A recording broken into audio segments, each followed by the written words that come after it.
Rolling में अगला question करेंगे, question number 5। The moment of inertia of a uniform solid sphere, mass m, radius r, about a diameter is 2/5 mr square. एक solid sphere है जिसका मास m, radius r है और इसका moment of inertia about its diameter is 2/5 mr square. The sphere is placed on an inclined plane angle theta as shown and released from rest। इसको किसी inclined plane पर रखा और रेस्ट से release कर दिया। एंगल ऑफ इंक्लिनेशन दिया हुआ है theta, angle of inclination theta दिया हुआ है। क्या पूछ रहे हैं हमसे? Determine the minimum coefficient of friction mu between the sphere and plane with which the sphere will roll down the incline without slipping. इस सरफेस और स्फीयर के बीच मिनिमम कोएफिशिएंट ऑफ फ्रिक्शन कितना हो कि ये sphere down the incline rolling करे without slipping, ये हमसे पूछा हुआ है। तो कहानी शुरू कहां से होगी? तो ये स्फीयर, इसका मास है m, रेडियस है r। जैसे इसको इस इंक्लाइन प्लेन पर प्लेस करेंगे तो कौन कौन से फोर्सेस इस पर एक्ट करने लगेंगे? तो एक तो होगा इसका वेट, वेट होगा वर्टिकली डाउनवर्ड्स, इसका वेट mg। और दूसरा होगा normal contact force. Normal contact force क्यों बोल रहे हैं? क्योंकि ये इससे परपेंडिकुलर है। तो ये नॉर्मल कांटेक्ट फोर्स या नॉर्मल रिएक्शन, ये दो फोर्स डेवलप होंगे, mg और n। अब ये एंगल कितना होगा? हम mg को रिजॉल्व करना चाह रहे हैं, perpendicular and parallel to incline. तो न्यूटन्स लॉज ऑफ मोशन के क्वेश्चन से आपको मालूम होगा कि ये थीटा हो तो ये थीटा होता है, डायरेक्टली यहाँ लिख लेंगे थीटा। अब ये कितना होगा कंपोनेंट mg का? तो ये होगा mg cos theta, mg cos theta. और ये कितना होगा? तो ये होगा mg sin theta, mg sin theta. तो दो फोर्सेस थे mg और n। mg को हमने रिजॉल्व कर लिया है mg cos और n में, तो ये तो बैलेंस हो जाएंगे परपेंडिकुलर टू इंक्लाइन जो फोर्सेस हैं n और mg cos थीटा, और mg sin थीटा इस पर रहेगा अनबैलेंस फोर्स। मतलब ऐसे ही सोचना है कि जैसे ही उस स्फीयर को रखा इंक्लाइन प्लेन पर, एक अनबैलेंस फोर्स आया mg sin थीटा जो इसको इधर स्लाइड करेगा, इस स्फीयर को स्लाइड करेगा, और स्लाइडिंग हो रही है। स्लाइडिंग का ऑपोज करने के लिए फ्रिक्शन प्रोड्यूस हो जाएगा। फ्रिक्शन कहाँ एक्ट करेगा? Up the incline. तो ये है वो फ्रिक्शनल फोर्स। तो इस तरह फ्रिक्शन की डायरेक्शन आ गई। जैसे इसको यहाँ रखा, ये फोर्स लगा, स्लाइडिंग हुई, स्लाइडिंग के ऑपोज करने के लिए स्लाइडिंग का frictional force up the incline लगने लगा। और मैं मान लेता हूं कि ये मिनिमम है, क्योंकि मुझे मिनिमम म्यू की वैल्यू चाहिए, तो मैंने इसको मान लिया कि ये फ्रिक्शन भी मिनिमम है, ऐसा मान लिया। अब आगे क्या होगा? आगे ये होगा कि ये n, ये mg cos थीटा और mg sin थीटा, ये तीनों ही सेंटर ऑफ मास से पास हो रहे हैं, या फिर कह सकते हैं एक्सेस ऑफ रोटेशन से पास हो रहे हैं। मतलब इन तीनों से तो कोई टॉर्क कंस्टिट्यूट नहीं होगा। एक फोर्स बच गया, वो है फ्रिक्शन। अब ये फ्रिक्शन इसमें टॉर्क प्रोड्यूस करेगा, मतलब इसका रोटेशन इनिशिएट करेगा। ये इस फ्रिक्शन की वजह से ही इसमें आएगा टॉर्क, और ये घूमने लगेगी। और जब घूमने लगेगी तो थोड़ी देर के बाद एक कंडीशन ऐसी आएगी कि इसका VCM, VCM, ये मैं रोलिंग की कंडीशंस आपको बता रहा हूँ। VCM कितना हो जाएगा? तो ये हो जाएगा R ओमेगा, और ACM, acceleration of centre of मास, वो होगा R अल्फा के बराबर। तो ये कंडीशन सेटिस्फाई हो जाएगी और ये रोल करता हुआ डाउन द इंक्लाइन आएगा। तो क्या हुआ है अभी तक? क्या बताया मैंने आपको कि एक स्फीयर है, जैसे इसको यहाँ रखेंगे दो फोर्स आएंगे mg और n। mg को रिजॉल्व कर लिया हमने, तो ये फोर्स आएगा, इसकी वजह से स्लाइड होने की कोशिश करेगा फ्रिक्शन ऊपर। तो ये फ्रिक्शन हमने मान लिया है कि मिनिमम है, और इस फ्रिक्शन से ही टॉर्क कंस्टिट्यूट होगा, क्योंकि क्योंकि n, mg cos theta, mg sin theta, ये तो एक्सिस से ही पास हो रहे हैं, तो इनका टॉर्क तो जीरो, इससे टॉर्क पैदा होगा। यानी अनबैलेंस टॉर्क इसके ऊपर कितना है? पार्ट ए सॉल्व करने के लिए हमने निकाला अनबैलेंस टॉर्क, वो कितना होगा, F R, F into R. अभी डायरेक्शन की जरूरत हमको नहीं है, एफ इंटू आर, ये हुआ अनबैलेंस टॉर्क। और torque is equal to I alpha, moment of inertia कितना है, तो वो है 2/5 एम आर स्क्वायर। और अल्फा कितना होगा, अल्फा क्योंकि ये रोलिंग कर रहा है तो ये कंडीशन इसमें लगाई जा सकती है, तो अल्फा इज इक्वल टू होगा ए बाय आर।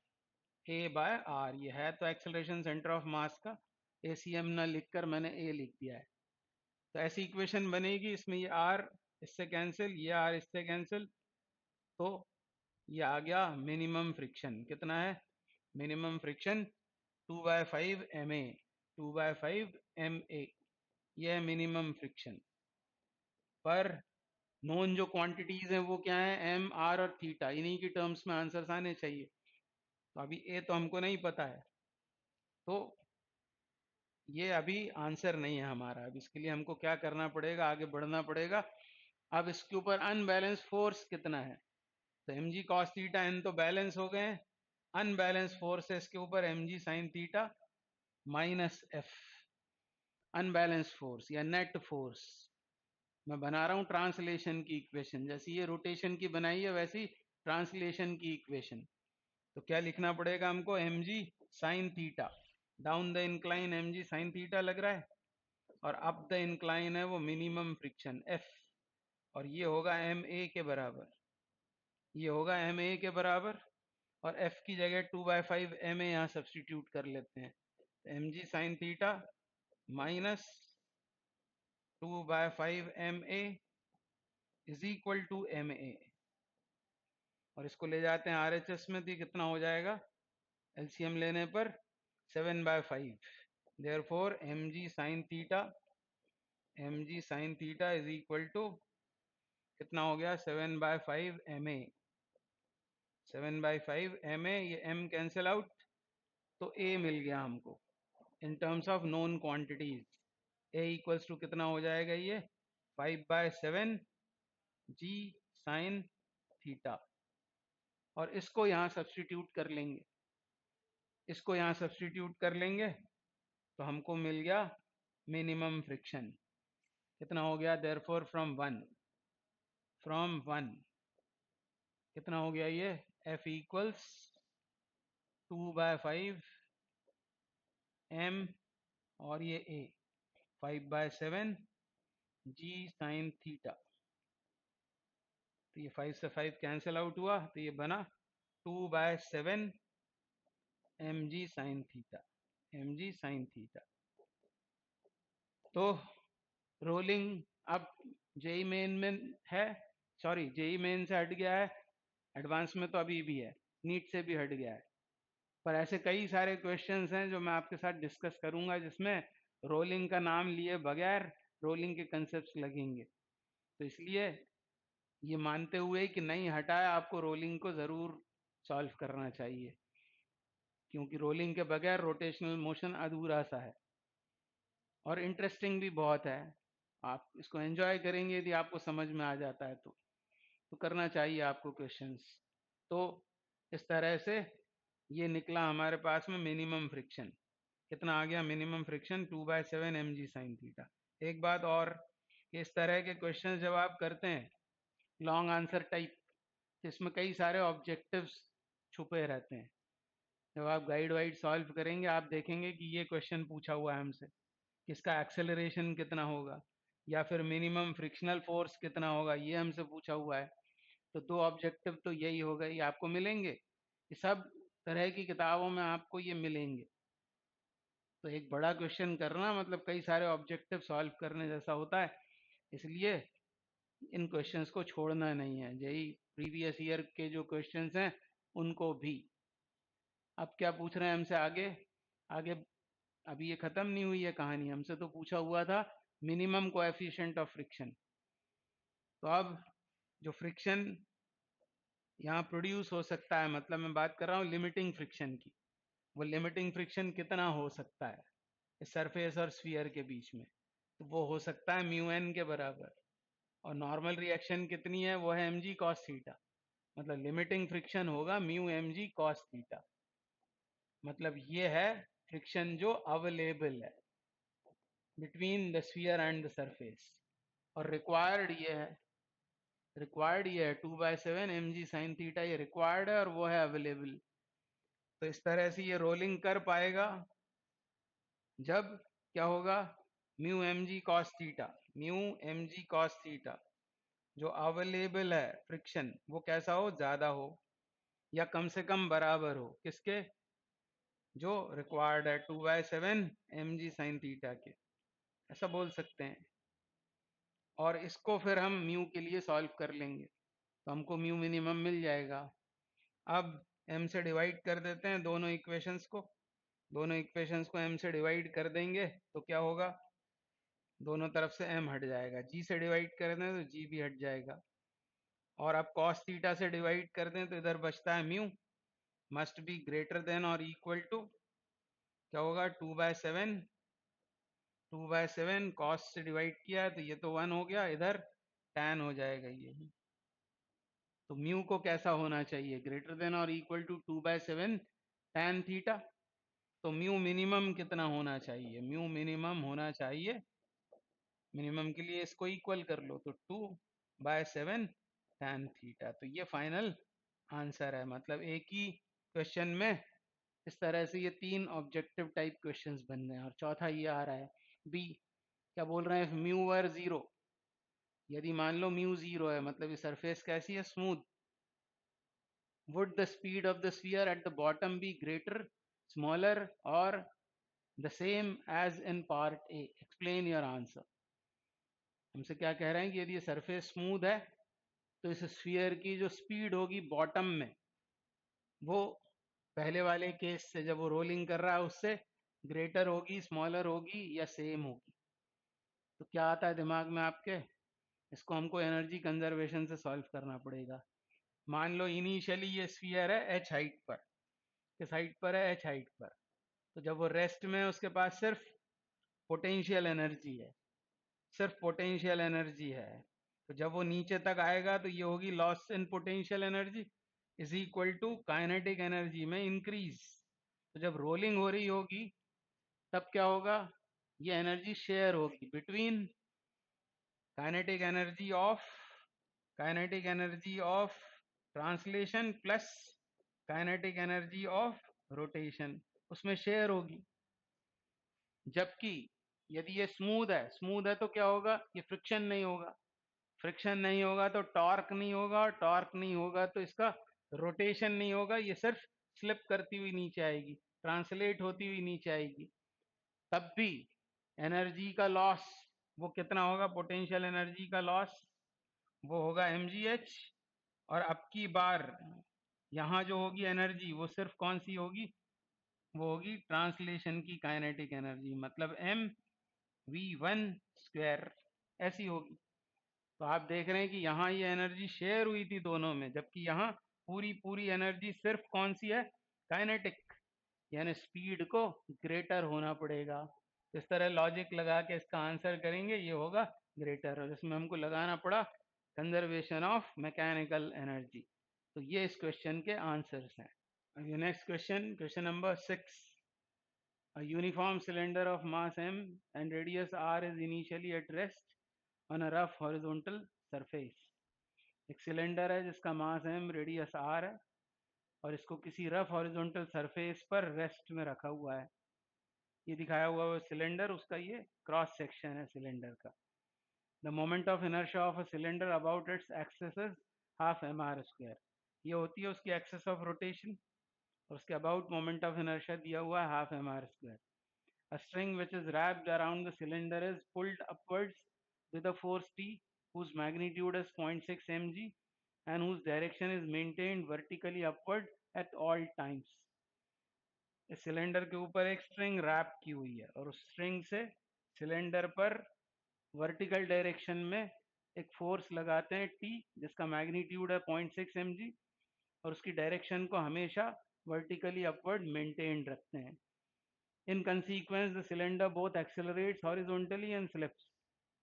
नतीजा ये होता है कि वो सिलेंडर हॉरिजॉन्टली एक्सेलरेट भी होता है और स्लिप भी होता है। The coefficient of kinetic friction is 0.5। मतलब म्यू के दिया हुआ है। पहले पार्ट में on the diagram below draw vectors that represent each of the forces acting on the cylinder, identify and clearly label each of the force. तो ये है वो सिलेंडर, इस पर हमको फोर्सेस जो एक्ट कर रहे हैं वो शो करने हैं, एफबीडी बनाना है उस सिलेंडर का। कौन कौन से फोर्सेस आएंगे? तो पहला फोर्स तो होगा इसका वेट, वर्टिकली डाउनवर्ड्स। हालांकि वो एक्ट करता है, इसका जो पॉइंट ऑफ एप्लीकेशन है वो तो होगा इसका सेंटर ऑफ मास पर, उसको यहाँ शो किया है मैंने साइड में, ये है उसका वेट mg। फिर दूसरा फोर्स होगा नॉर्मल रिएक्शन या नॉर्मल कांटेक्ट फोर्स, ये दूसरा फोर्स हो गया। और तीसरा उस स्ट्रिंग से सिलेंडर पर लगाया हुआ है वो कितना है, वो है टी, जिसको यहाँ शो करना पड़ेगा। अब फ्रिक्शन की डायरेक्शन डिसाइड करने के लिए ऐसा सोचें कि ये जब टी लगाएंगे तो ये इस तरह से रोटेट होगा सिलेंडर, मतलब इसमें टेंडेंसी होगी ऐसे रोटेट करने की इनिशियली, यानी ये जो पॉइंट है ये बैकवर्ड डायरेक्शन में खिसकने की कोशिश करेगा और इसलिए फ्रिक्शन फॉरवर्ड डायरेक्शन में आएगा। तो ये हो गई फ्रिक्शन की डायरेक्शन, ये फ्रिक्शन हो गया। और क्योंकि बोला हुआ है कि वो स्लिप हो रहा है यानी काइनेटिक फ्रिक्शन एक्ट करेगा, तो ये चार फोर्सेस सिलेंडर पर लगेंगे, वेट, नॉर्मल फोर्स, फिर ये टी और ये frictional force F. Second part में कह रहे हैं determine the linear acceleration A of the centre of the cylinder, cylinder के सेंटर ऑफ मास का लीनियर एक्सेलरेशन ए फाइंड आउट करना है। तो कैसे करेंगे इसको? तो पहले इस वर्टिकल डायरेक्शन पर ध्यान दें, तो वर्टिकल में तो इसकी मोशन हो ही नहीं रही है, यानी वर्टिकल में ये फोर्सेस बैलेंस हो रहे हैं, तीन फोर्सेस हैं ये बैलेंस हो रहे हैं। तो वर्टिकल डायरेक्शन में यदि हम बात करें, अलोंग वर्टिकल, अलोंग वर्टिकल तीनों फोर्सेस बैलेंस हो रहे हैं। तो डाउनवर्ड्स फोर्सेस कौन कौन से हैं? एक ही है mg, और अपवर्ड फोर्स दो हैं n और t, यानी हम लिख सकते हैं n plus T is equal to mg। और ये t दिया हुआ है हमको, t is given to be 0.6 mg। तो यहाँ से आ गई नॉर्मल रिएक्शन। अब इसकी जरूरत क्यों है हमें नॉर्मल रिएक्शन की? क्योंकि हॉरिजॉन्टल में जो फोर्स लग रहा है अकेला, वो ये सिर्फ ये वाला फोर्स है फ्रिक्शन का, और फ्रिक्शन निकालने के लिए हमको फॉर्मूला लगाना है म्यू एन, जिसमें हमको एन की जरूरत पड़ेगी, इसलिए ये इक्वेशन बना रहे हैं हम। अलोंग वर्टिकल बात कर ली तो N is equal to M G minus T, and T is 0.6 M G, this gives 0.4 M G, 0.4 M G. ये आ गई नॉर्मल रिएक्शन, ये पहला काम। अब हॉरिजॉन्टल में यदि बात करें तो हॉरिजॉन्टल में सिर्फ फ्रिक्शन एक्ट कर रहा है, सिर्फ फ्रिक्शन एक्ट कर रहा है, अनबैलेंस फोर्स है ये। तो हम फोर्स इक्वेशन लगाएंगे, unbalance force is equal to इसका मास इनटू इसका एक्सेलरेशन, मतलब सेंटर ऑफ मास का एक्सेलरेशन। तो नेट फोर्स कितना है? एफ, एफ को क्या लिख सकते हैं? Mu N, mu N is equal to mass of the cylinder into उसका लीनियर एक्सेलरेशन जो हमको फाइंड आउट करना है। अब एन है हमारे पास में, ए कितना हो जाएगा? ए बराबर हो जाएगा A is equal to mu N upon capital M, बस यहाँ वैल्यूज डालनी है। म्यू हमको दिया हुआ है 0.5 यानी 1/2, ये नॉर्मल रिएक्शन दी हुई है 4/10 एम जी अपॉन एम, तो ये एम कैंसल आउट, ये दो से दो बार, ये 5 बार कैंसिल, यानी आ गया g/5, यानी जो इसका लीनियर एक्सेलरेशन होगा वो होगा g/5। तो ये पहला पार्ट सॉल्व हुआ, determine the linear acceleration of the centre of the cylinder. फिर सी में बोल रहे हैं calculate the angular acceleration alpha of a cylinder, of the cylinder. Part B में अल्फा पूछा जा रहा है हमसे। अब आप देख रहे हैं रोलिंग का नाम भी नहीं लिया है कहीं, रोलिंग का नाम ही नहीं लिया है, उसके बावजूद हमको वही कंसेप्ट लगाने पड़ रहे हैं और आगे भी लगाना पड़ेंगे। तो रोलिंग भले ही हट गया हो सिलेबस से, पर इस तरह का क्वेश्चन बनाया जा सकता है, ऑब्जेक्टिव में आ सकता है। ऐसा सिलेंडर देकर आपको पूछ लेंगे उसका लीनियर एक्सेलरेशन कितना है या उसका एंगुलर एक्सेलरेशन कितना है, इसलिए इस टॉपिक को नहीं छोड़ेंगे तो अच्छा होगा। अब हमको चाहिए अल्फा, अल्फा के लिए हमको चाहिए पड़ेगा इसका नेट टॉर्क। तो ये mg और n तो ये पास हो रहे हैं सेंटर ऑफ मास से, तो they do not constitute torque, इनको भूल जाएं। टॉर्क कौन कंस्टिट्यूट कर रहा है? ये t और ये f, और इस तरह से वो सिलेंडर रोटेट हो रहा है, यानी ये इसका टॉर्क ज्यादा है। तो इसका टॉर्क होगा कितना? इसका टॉर्क होगा, एक तो वो होगा क्लॉकवाइज और वो होगा टी इंटू आर, और इसका टॉर्क कितना होगा? वो होगा एफ इंटू आर और एंटी क्लॉकवाइज। नेट कैसा होगा? क्लॉकवाइज। तो T net torque is equal to moment of inertia into alpha, ये करेंगे बस और कुछ नहीं। तो टी, इसको लार्जर मान लिया मैंने, minus F, T minus F into R equals moment of inertia कितना दे रखा है? एम आर स्क्वायर, उस सिलेंडर का। ये टॉर्क इक्वेशन लगा रहे हैं हम, unbalance torque is equal to I alpha. तो अल्फा यहाँ से मिल जाएगा हमको, तो आर से ये आर कैंसिल आउट हो रहा है, आर से आर ये कैंसिल आउट होकर, और अब हमको टी मालूम है। टी कितना है? टी इज 0.6 mg, 0.6 mg हमको पता है, हमको अल्फा चाहिए है। और ये फ्रिक्शनल फोर्स भी हमको मालूम है, वो कितना है frictional force? Mu N, mu N के बराबर है, एन हमको मिल चुका है। तो ये वैल्यूज डाल देते हैं यहाँ। टी कितना? 0.6 mg, 0.6 mg minus frictional force, frictional force कितना है? म्यू एन, म्यू है हाफ, और एन कितना है? एन है 0.4 mg, यानी 4/10 mg is equal to half M R alpha. अब इसको आगे सॉल्व करना पड़ेगा हमको। mg इसमें से कर लेते हैं कॉमन, ये हो गया 2 से 5 टाइम्स कैंसिल है, mg/5, और ये 0.6 मतलब 6/10, 6/10 मतलब 3/5, 3/5 mg minus 1/5 mg, 1/5 mg, mg कर दिया हमने common, is equal to half M R alpha. M से एम कैंसिल आउट, इधर क्या हो जाएगा? ये 2/5, 2/5 g, और is equal to 1/2 R alpha. तो हमको तो अल्फा चाहिए, तो अल्फा कितना हुआ? अल्फा 2 का क्रॉस मल्टीप्लीकेशन 4g, 4g, ये 2 का हुआ क्रॉस मल्टीप्लीकेशन 4g, और r नीचे आ जाएगा, यानी 5r रेडियन पर सेकेंड स्क्वायर। तो ये आ गया अल्फा, और ये था ए, ये था ए। अब में कह रहे हैं your result should show that A and alpha R are not equal, explain. तो ये है ए का वैल्यू g/5, और अल्फा आर कर दें तो ये कितना आएगा? 4g/5। ये दोनों इक्वल नहीं है। Is g/5 and alpha R will be equal to 4g/5। एक g/5 है, एक 4g/5 है, मतलब ये दोनों इक्वल नहीं है। तो क्यों इक्वल नहीं है? मतलब इसका क्या कंसीक्वेंस होगा यदि ये इक्वल नहीं है? तो हम जानते हैं कि यदि a, मतलब ये ACM, ये सेंटर ऑफ मास का ही एक्सेलरेशन है, ये यदि अल्फा आर के बराबर नहीं है, बराबर होता है तो क्या होता है? रोलिंग, और बराबर नहीं है मतलब दिस केस, मतलब ये प्रॉब्लम जो है does not meet the condition of rolling, rolling नहीं होगा, यानी क्या होगा? स्लिपिंग होगा, रोलिंग ना होकर स्लिपिंग होगा। ये इस बात से हमको पता लगता है कि alpha C M alpha R के बराबर नहीं है, तो यही हमको एक्सप्लेन करना था।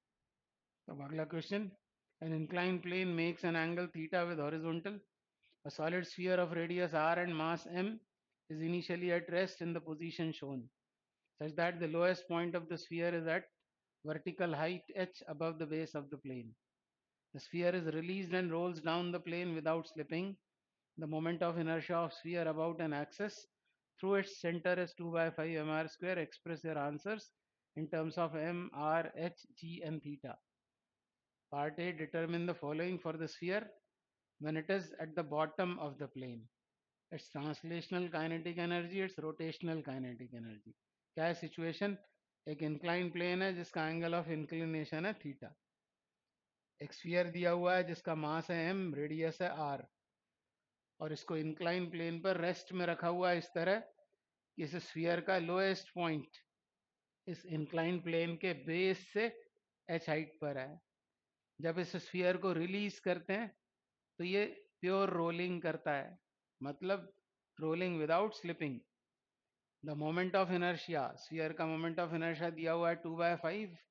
तो हमको पहले पार्ट में तो ये दो चीजें बतानी है कि जब ये रोल होता हुआ इंक्लाइन प्लेन के बॉटम तक पहुंचता है तब इसकी ट्रांसलेशनल काइनेटिक एनर्जी कितनी होगी और रोटेशनल काइनेटिक एनर्जी कितनी होगी. तो इसको हम सॉल्व करेंगे by the principle of conservation of mechanical energy. तो आपको पता है, पहले वर्क एनर्जी थ्योरम की बात करते हैं. आप जानते हैं वर्क एनर्जी थ्योरम कहती है work done by all forces is equal to change in kinetic energy. मतलब work done by external force plus work done by internal conservative force and work done by internal non conservative. सभी ने किया हुआ work done kinetic energy में change के बराबर होता है. यह वर्क एनर्जी थ्योरम. अब यहाँ इस सिचुएशन में यदि हम इस स्फीयर और अर्थ इसे सिस्टम बना लें इन दोनों को, तो एक्सटर्नल फोर्सेस कौन से हो जाएंगे? तो एक्सटर्नल फोर्स हो जाएगा by the incline on the sphere. Under study क्या है? स्फीयर.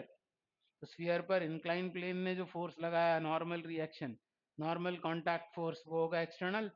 पर क्योंकि नॉर्मल फोर्स इंक्लाइन प्लेन से परपेंडिकुलर है तो डिस्प्लेसमेंट और फोर्स के बीच एंगल है 90, तो वर्क डन जीरो हो जाएगा. मतलब work done by normal reaction is zero. फिर फ्रिक्शन यहाँ पर है प्रेजेंट, पर फ्रिक्शन के वर्क डन को हम जीरो लेते हैं इस केस में. क्यों? क्योंकि पॉइंट ऑफ कांटेक्ट ये रेस्ट में होता है मोमेंटरीली, तो डिस्प्लेसमेंट जीरो होगा. फ्रिक्शन से हमेशा ही वो रेस्ट में रहेगा, तो डिस्प्लेसमेंट जीरो होने की वजह से वर्क डन बाय फ्रिक्शन भी जीरो होता है. अब तीसरा, ये कंजर्वेटिव कौन सा फोर्स रहेगा? जो अर्थ ने इस पर लगाया, मतलब ग्रेविटी, वो है कंजर्वेटिव फोर्स. उसका work done change in kinetic energy के बराबर होगा. और अब आपने पढ़ा होगा पहले कि work done by conservative force ये होता है with negative sign change in potential energy. तो decrease in potential energy is equal to हो जाएगा इंक्रीज इन काइनेटिक एनर्जी. बस ये हमको प्रिंसिपल लगाकर ये दोनों चीजें फाइंड करनी है. तो ये है principle of conservation of mechanical energy. तो जब भी ऐसा क्वेश्चन आए सीधे आपको लगा देना है कंजर्वेशन ऑफ मैकेनिकल एनर्जी. तो ये पार्ट ए हम सॉल्व कर रहे हैं, पार्ट ए. तो पार्ट ए में ट्रांसलेशनल और रोटेशनल काइनेटिक एनर्जी फाइंड करनी है जब ये स्फीयर बॉटम तक पहुंचता है. तो जब ये एच हाइट पर होगा तो इसके पास ग्रेविटेशनल पोटेंशियल एनर्जी होगी कितनी? mgh. mgh होगी ग्रेविटेशनल पोटेंशियल एनर्जी. और जब बॉटम में आएगा तो यही होगा decrease in gravitational potential energy. इसको मैंने लेफ्ट में लिख दिया है. और अब कौन सी एनर्जी ये गेन करेगा स्फीयर? Kinetic energy. और क्योंकि ये रोलिंग में है यानी ट्रांसलेशन भी हो रहा है, रोटेशन भी हो रहा है, तो इसकी ट्रांसलेशनल काइनेटिक एनर्जी होगी हाफ एम वी स्क्वायर. और रोटेशनल काइनेटिक एनर्जी क्या होगी? वो होगी हाफ आई ओमेगा स्क्वायर. और क्योंकि ये रोलिंग में है, रोलिंग में आप ये कंडीशन लगा सकते हैं v is equal to R omega, यानी हाफ एम वी स्क्वायर. और यहाँ हम सब्सटीट्यूट कर सकते हैं v बाय आर. और i की जगह हम लिख सकते हैं M K square. General formula बन जाएगा not only for sphere, M K square for I, और ओमेगा की जगह V square upon R square. और अब इसमें से हाफ एम वी स्क्वायर कर लेते हैं कॉमन. तो half M V square common करेंगे तो अंदर यहाँ 1 बचेगा और इधर क्या होगा? एम वी स्क्वायर बाहर, तो ये बचा K square upon R square. Radius of gyration उसका स्क्वायर और उस बॉडी के रेडियस का स्क्वायर, और ये किसके बराबर है, ये है mgh के बराबर, और यही हमें फाइंड आउट करना था। ये है वो ट्रांसलेशन की काइनेटिक एनर्जी। इसको अलग निकाल लेते हैं, इसको लिख लेते हैं के टी।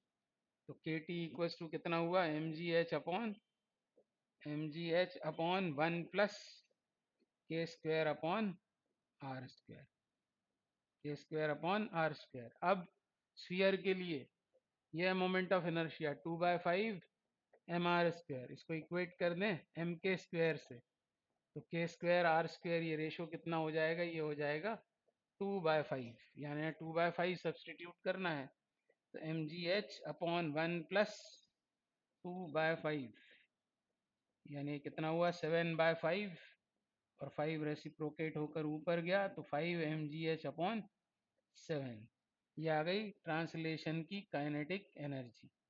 तो ये ए के फर्स्ट पार्ट को हमने सॉल्व किया।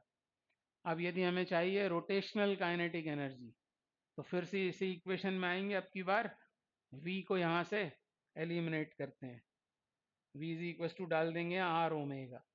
यहाँ करता हूँ मैं ये पार्ट 2। अब चाहिए हमें रोटेशनल काइनेटिक एनर्जी, या तो ऐसा करें कि v की जगह आर ओमेगा डाल के सॉल्व करें, या सीधे क्या करें, रोटेशनल काइनेटिक एनर्जी चाहिए तो टोटल एनर्जी तो कंजर्व्ड है, टोटल एनर्जी कितनी रहेगी mgh, तो mgh में से यदि इसे सब्ट्रैक्ट कर लें, इसे सब्ट्रैक्ट कर लें तो हमको वो मिल जाएगा, क्या मिल जाएगी, रोटेशनल काइनेटिक एनर्जी। ये भी काम किया जा सकता है। रोटेशनल काइनेटिक एनर्जी इस केस के लिए निकालना हो तो टोटल एनर्जी मतलब mgh में से 5 mgh/7 को सब्ट्रैक्ट कर देते हैं, तो ये कितना होगा 2 mgh/7, 2 mgh अपॉन 7, ये होगी रोटेशन की काइनेटिक एनर्जी इस केस के लिए जब स्फीयर की बात हो रही है तब। और चेक लगा सकते हैं अब इन दोनों को यदि ऐड करें, ये है रोटेशन की काइनेटिक एनर्जी और ये है ट्रांसलेशन की, इनका एडिशन mgh के बराबर है, यानी टोटल एनर्जी कंजर्व रहती है। तो ये पार्ट ए के आंसर्स। अब इसी क्वेश्चन का next part B, determine the following for the sphere when it is on the plane, its linear acceleration, magnitude of frictional force acting on it. तो हम पहले बी कर चुके हैं। क्या करना होगा हमको, दो इक्वेशंस बनाएंगे, torque equation, frictional force F हो तो F R is equal to 2/5 M R square, मतलब moment of inertia, into alpha, और अल्फा को लिख सकते हैं a/r। एक इक्वेशन यहाँ से बनेगी, तो ये आर तो सब कैंसिल आउट होकर एफ कितना आ जाता है, एफ आ जाता है 2/5 ma। इसको हम पहले भी कर चुके हैं। और अब एक ट्रांसलेशन की इक्वेशन बनाएंगे, mg sine theta downwards force minus F ऊपर is equal to M A, और एफ की यहाँ वैल्यू डाल देते हैं, तो एम जी साइन थीटा, और ये एफ यहाँ सब्सटीट्यूट करके उसे आर एच एस में ले जाएं तो कितना हो जाएगा, ये 7ma/5, 7ma/5, और इसलिए ए आ गया, कितना आ गया वो 5, एम तो कैंसिल आउट हो रहा है, 5g साइन थीटा अपॉन 7, ये आ गया ए, और ए की वैल्यू यहाँ डाल दें तो एफ आ जाएगा, एफ इक्वल्स टू कितना 2/5 एम ए, 2/5 एम, और ये ए 5g साइन थीटा अपॉन 7। तो स्टैंडर्ड रिजल्ट है, एग्जाम में ज़्यादा समय इसमें खर्च करना नहीं है, ये आपको याद ही रहना चाहिए रिजल्ट, ये हम पहले भी कर चुके हैं। तो ये हुआ फ्रिक्शनल फोर्स। अब नेक्स्ट में क्या बोल रहे हैं, the solid sphere is replaced by a hollow sphere of identical radius R and mass M. इसे सॉलिड स्फीयर को रिप्लेस कर दिया बाय अ हॉलो स्फीयर, तो फर्क किस में आएगा, मोमेंट ऑफ इनर्शिया में। एम और आर तो बराबर हैं, सॉलिड स्फीयर का मोमेंट ऑफ इनर्शिया तो होता है 2/5 एम आर स्क्वायर, और हॉलो स्फीयर का वो होता है 2/3 एम आर स्क्वायर, यानी हॉलो स्फीयर का ज़्यादा होता है मोमेंट ऑफ इनर्शिया। तो बोला क्या है हमसे आगे कि the solid sphere is replaced bye hollow sphere, of identical radius r and mass m, the hollow sphere which is released from same location as the solid sphere rolls down the incline without slipping. Solid sphere को replace किया by the hollow sphere और same height से release किया. तो part C में क्या पूछा है, what is the total kinetic energy of the hollow sphere at the bottom of the plane. तो एनर्जी तो कंजर्व रहती है, टोटल एनर्जी कितनी होगी, जो पोटेंशियल एनर्जी है वही होगी बॉटम की टोटल काइनेटिक एनर्जी.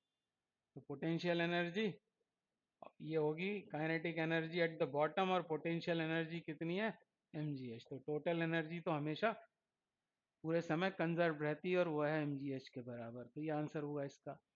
डी में क्या बोल रहे हैं, state whether the rotational kinetic energy of hollow sphere is greater than, less than or equal to that of solid sphere at the bottom of the plane. तो rotational kinetic energy की बात हो रही है, हम ट्रांसलेशन की बात कर लेते हैं. ये निकाली थी हमने ट्रांसलेशन की काइनेटिक एनर्जी, कितनी थी, वो थी mgh अपॉन 1 प्लस के स्क्वायर अपॉन आर स्क्वायर. अब ये के स्क्वायर अपॉन आर स्क्वायर ये किसके लिए ज़्यादा किसके लिए कम होगा, सॉलिड स्फीयर की बात करें यदि तो 2/5 M R square is equal to M K square. तो K square upon R square इसके लिए कितना 2/5 यानी 0.4. और वही हॉलो स्फीयर के लिए करेंगे तो K square upon R square 2/3 M R square is equal to M K square. तो K square upon R square कितना हो जाएगा, ये हो जाएगा 2/3 और 2/3 मतलब पॉइंट कितना होगा वो 67 के आसपास, यानी ये ज़्यादा है. हॉलो स्फीयर के लिए ये ज़्यादा है और ये ज़्यादा है तो के टी होगा कम, काइनेटिक एनर्जी वाला पार्ट कम होगा जब वो बॉटम पर पहुंचेगा हॉलो स्फीयर. और के टी यदि कम है तो के आर मतलब रोटेशनल काइनेटिक एनर्जी वाला पार्ट ज़्यादा होगा in case of hollow sphere, यानी इसका आंसर होगा ग्रेटर देन. तो ये इस क्वेश्चन के आंसर्स हैं.